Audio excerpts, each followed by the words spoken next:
Hey, thank you for Maximum PC here. I'm at Opaque's suite at GDC, speaking with Liam and Norman Chan. And you guys, I just recently tried out a. I'm pronouncing, sorry. Norman Wang. Oh, Norman Wang, sorry. That's good. Apologize for that.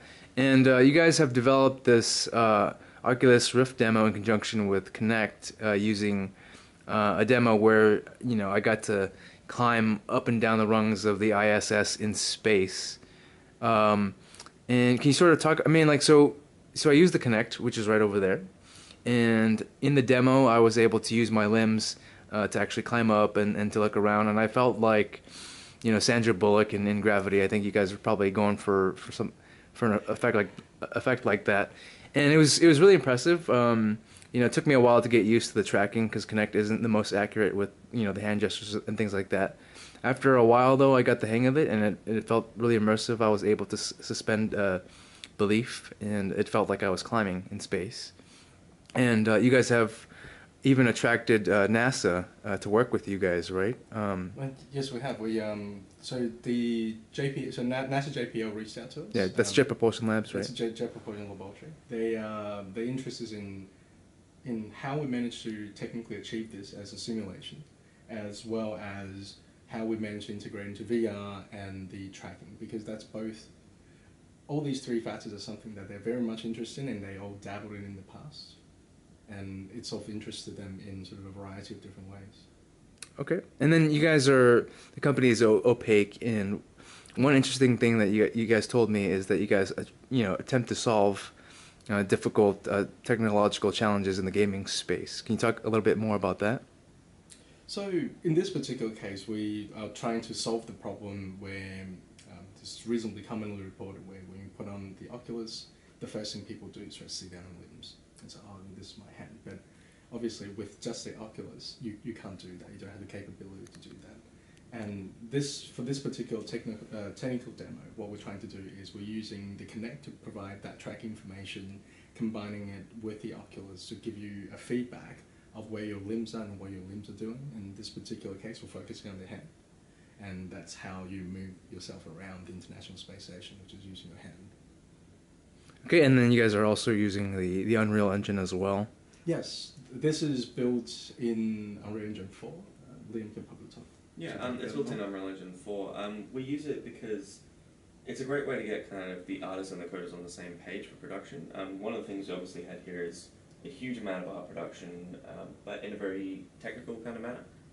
The Earth, which everyone kind of picks up on as the first kind of lovely detail, is a direct combination of a lot of texture hours and putting together the really high def kind of imagery from, we actually got NASA satellite scans. We got NASA satellite composited them together and then went through and touched them up in Photoshop, so a lot of traditional art skills. And then we started using the shaders and stuff to get around memory limits in VRAM, that kind of thing, so that we can actually stitch multiple textures together and get like significantly higher resolution than you would normally be able to. So that's one of our favorite kind of things, is bringing both art and tech together rather than letting them kind of sit in their own kind of areas and do their own kind of thing. And it's a nearly one-to-one recreation of the ISS. Is that correct? Yes, we do actually have all of the current components of the ISS with some minor tweaks for gameplay purposes, both to kind of streamline the general gameplay of just how we move around the space, and also to play a bit nicer with the Oculus and the Kinect, because there's a lot of technical hurdles in making those two technologies play nice together, and then in a very user-friendly kind of UX environment. There's a couple of things that we know is in the upcoming releases of Unreal Engine that will make it a little bit more pleasant again. And once we get our hands on that tech, what we're going to do is probably going to revisit what the modifications were made to the station. So maybe, hopefully, make it a bit more realistic, rather than sort of tweaking it to improve the user experience. Okay, and with VR, I think hand tracking and movement, it's a very difficult problems to solve. And we've talked a little bit about the Kinect and some of its limitations, and then you guys want to do something where you're implementing leap motion in addition to Kinect. Yeah. Can you talk about that? So Unreal Engine recently announced an official leap motion integration. So you'll be able to get the official leap motion plugin and just get that working, the same way that our plugin allows you to work with the Kinect. So something that the leap motion does really well is that it tracks fingers. It tracks small object that's really close to the camera quite well. Whereas Kinect sort of does the opposite, where it doesn't track object close to camera well, but it tracks large things far away from the camera. So our intention is to composite these two input streams and create a coherent image of the person's body, of the player's body, and what they're doing with their hands. Now, I mean, to me, that sounds like a very difficult, challenge to overcome, combining, data from the Leap and then the Kinect, and then switching, to and fro when one doesn't work. Can you speak to that challenge? The challenge there is really creating two separate systems and one active when the other one is sort of not in its ideal configuration. So from the perspective of the system building, we'll have Leap kicking in when it has a really good idea of what the hands are doing, and then we'll take that input and then through probably so system built-in animation blueprints, we'll be able to map that input onto virtual fingers. And then once you can't see that, we then try to extrapolate based on the Kinect's cruder, more general hand states, what your hand is doing, but then rely on the Kinect to do the limbs. We probably won't be using the Leap to track anything other than the hand. So we would limit how these two systems overlap, and that should be able to give us a pretty clear way forward. Okay. And can you talk about some of the design challenges in actually creating a VR experience? Because I know I just learned from you that I believe with Unreal Engine you can only render with one GPU at a time. That's a current limitation. So Unreal Engine and its rendering architecture being a fully deferred one is not very friendly to SLI and Crossfire and things like that. But that doesn't have to stay that way, and it's entirely possible that in the future it will be expanded to have proper support across the range. Right. So as I mentioned to you earlier off the camera, I just recently got out of a talk with AMD, and what they're trying to do is if you have two video cards, then each video card would render to each eye. How do you feel about that? Is that a big benefit to developers like you guys? I think for the most part, these kind of functionalities will probably be hidden behind drivers in engine, so we will not interface with it directly. It's unlikely that we will. It's probably more of an accessibility boost of, like, what we've got here is a very relatively bespoke solution. Like, we have a 980, which is one of the top range kind of graphics cards you can get, and obviously we're running it enough frames to run it for our demo purposes, but we will have to, revise this for public release and that kind of thing. Bringing in dual GPU support and the ability to actually offload that, 50% load, which is going to the same card, onto a separate GPU on the same card it's going to be a very tangential kind of benefit, which will happen later on. So we won't see it immediately in development, but perhaps in like release and like very much public release. I think user experience-wise, it will be, because a lot of the time we are constrained. So conventionally, when we talk about frame rates, and every time a new hardware comes out, we talk about being new shader units and all that kind of stuff, more memory bandwidth, but the reality of development is depending on the game you're building, and that's why when you see benchmarks, there's so many different games will have different performance profiles. Some will favor one sort of thing, some will favor the other. But for the most part, what happens is there's a lot of data that is on your hard drive that needs to be committed into memory, and from memory into graphics card, and that communication is an area where we can bottleneck. And then on the graphics card, it needs to go from the GPU to the VRAM, and from VRAM back to GPU, and that's also a bottleneck. And then on the GPU itself, it needs to compute all these things, like what does this pixel look like, and that's a bottleneck. And different hardware configuration will sort of alleviate different areas of the bottleneck. And in terms of VR, so currently we pipe two separate images, but that's rendered on a single GPU. And if we could distribute that load across two GPUs, what that effectively does is that we can double some of the area. So we might be able to get away with rendering the same scene on something like a pair of the GDX 960s, which in theory, like the sum of their components, the sum of their computational power is not quite there as compared to the GDX 980, but can potentially give you a better experience because of the way it's rendering the frames. Okay, and off the camera, we're talking about the possibility of instead of rendering, um, so for each eye rendering the scene twice, Mm-hmm. I suggested, is it possible to just have one instance render, more than 100%, like, I don't know, let's say 120% or something like that, and then use like parallax or like emulation to like remove redundancies, to save resources. And then you were saying that isn't possible? It's not so much it is impossible, but I mean, people have tried it before. And in some ways, people also tried that in 3D films as well, where because physically having two cameras to record stereoscopy is actually reasonably difficult and expensive and all that.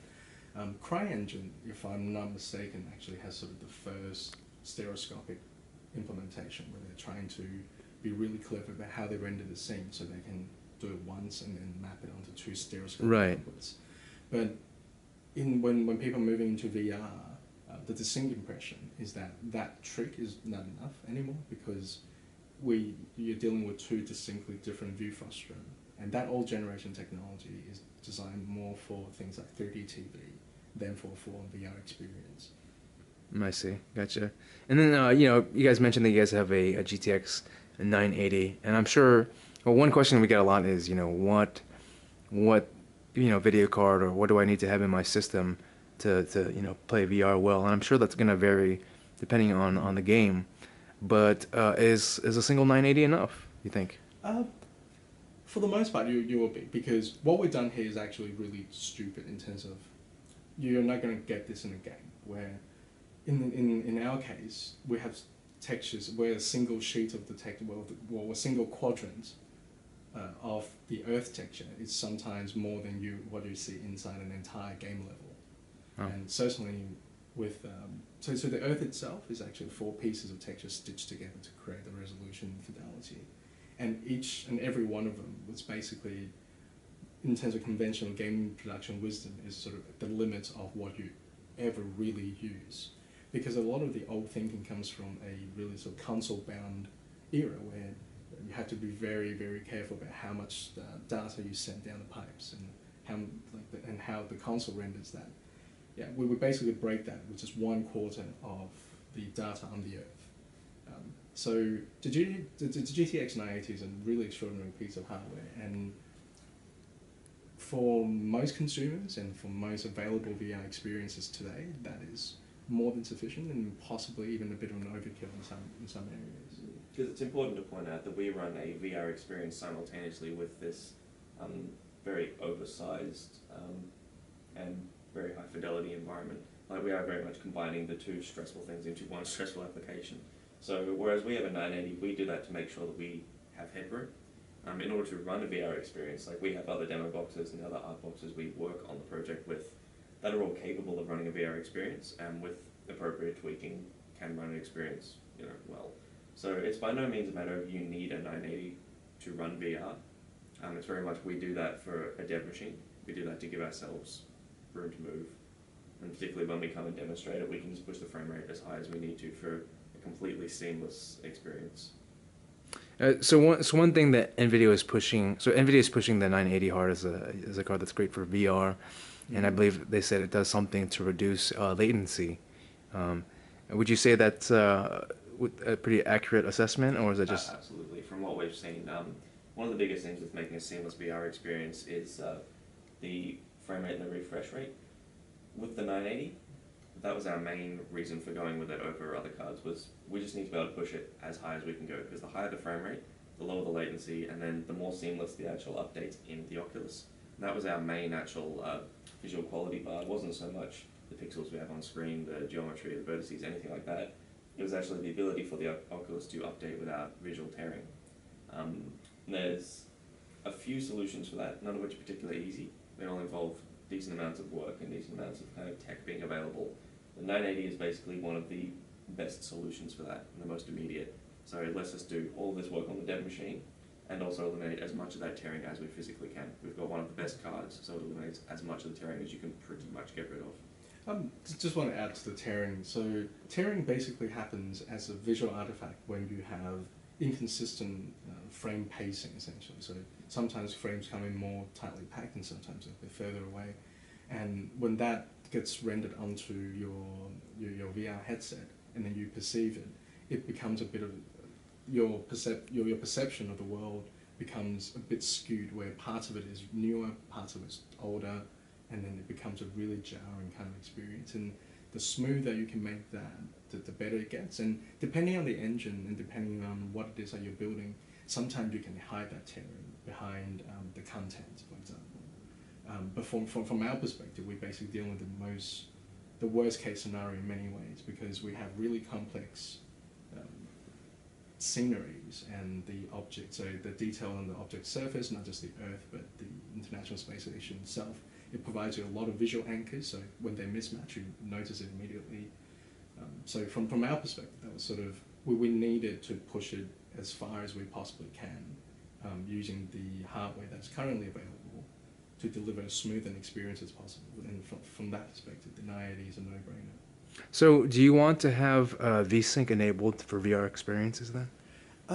There is, so something that we were always curious about is NVIDIA have their G-Sync, and then AMD has a counterpart which allows the device itself to communicate with the graphics card to receive frames as they come in at at a smoother rate.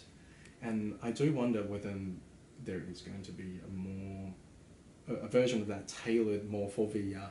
And especially when you're dealing with, like you were saying before, having two cards rendering two separate viewports, not just coordinating between a device and receiving frames as necessary, so receiving frames as necessary from each of the two cards that's rendering two different view frustrations.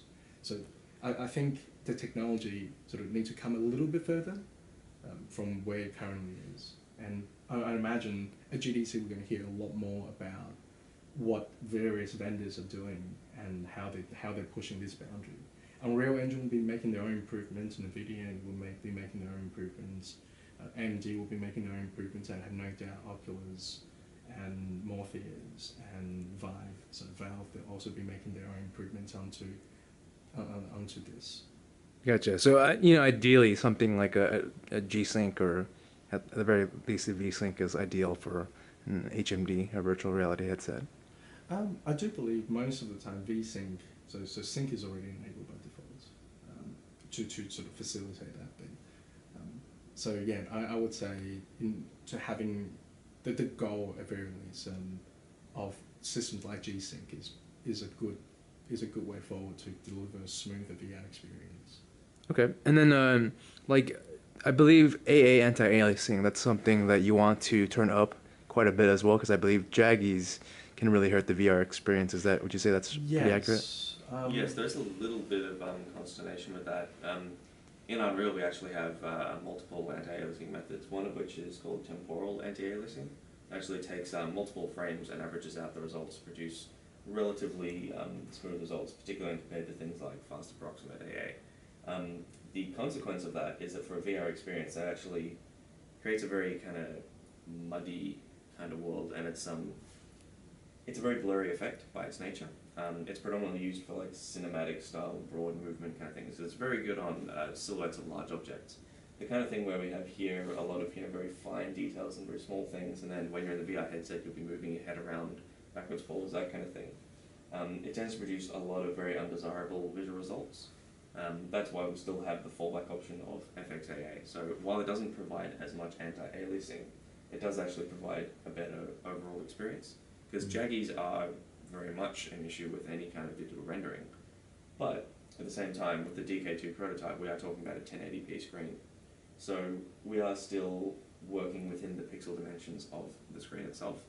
And what we have here has fast approximate rather than temporal, because that's recommended for an Unreal VR experience. And that's what we've certainly found is the best visual quality. And similarly, inside of VR, we also need to disable things like motion blur, which is a fairly typical effect elsewhere. So that's also something we need to get rid of. But the idea of VR is that you need to deliver a really crisp image and as rapidly as you can. I think you just lost your screen. Oh, I did. Time out. Yeah. And a part of that is, that's why we don't use temporal AA, because temporal AA has that kind of slight blurring effect where one frame is slightly related to the previous frame, and same thing goes in motion blur. So FXAA, like the class of image analysis based kind of anti-aliasing approaches, is probably going to be quite good. There's also a couple other things like morphological anti-aliasing. That there's a million other approaches out there, and people are coming out with newer and newer techniques all the time. And I think it's just a matter of time before we figure something out that works better in the VR context than FXAA, because again, FXAA and all that kind of stuff is really designed for a single coherent image without distortion. Whereas, and we're trying to anti-alias an image that gets distorted to fit VR anyway. So it's kind of like some of the work that you've done there is just wasted. So I think it's a matter of time before people figure out a really good anti-aliasing algorithm that fits the VR scene. Yeah, and the most important thing is now that people like Oculus have done substantial amounts of research into the VR field, you now have these problems identified, whereas previously we had things like temporal anti-aliasing and FXAA because they worked for what we had. We didn't realistically have VR experiences. We didn't have the problem identified. Yeah. So now we know it's there, and we know sort of these are the guidelines for creating a good experience. That's the direction we need to head. Cool. Thanks a lot, guys. I'll give you guys the last word. Anything you want to say about your demo or Opaque? We actually or VR? Well, in VR in general, I think VR is going to be a very interesting direction. And this GDC, it seems like everyone is sort of catching on to that. They're realizing there's a lot of potential to VR. So it's here to stay. Some people are not sold on the idea. So some people actually ask the question that, is it going to be a fad?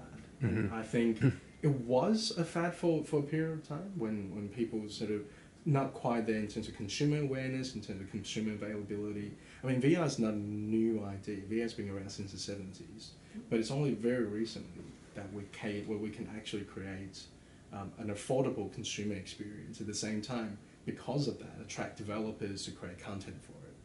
Because prior to really Oculus, VR tends to be limited to just laboratories and research institutions and defense actually. So some of the best helmet-mounted displays technologies comes from defense and is currently in defense. It's consumer practicalities that have driven the recent boom. It's the way I would kind of view this is very much like the 70s and 80s prototypes, the ones that we all laugh at now. They were very much the BlackBerries of their time. They had the right idea, but maybe didn't quite achieve it in the right way. And what we're seeing now is the kind of Android iPhone renaissance where we've got all of the different bits that we needed that were missing when it first came up as an idea. So as much as it dropped off in the late 90s, now we're in that position where, hey, we actually have the things to make this work. We actually have the tech that can actually push out what we need to drive these simulations. We have the hardware that lets you do this and lets you do it in a affordable consumer kind of fashion. So it's a melting pot where all of the ingredients are now finally there. Definitely. Very cool. Thank you very much, guys. Thank Thanks you. you.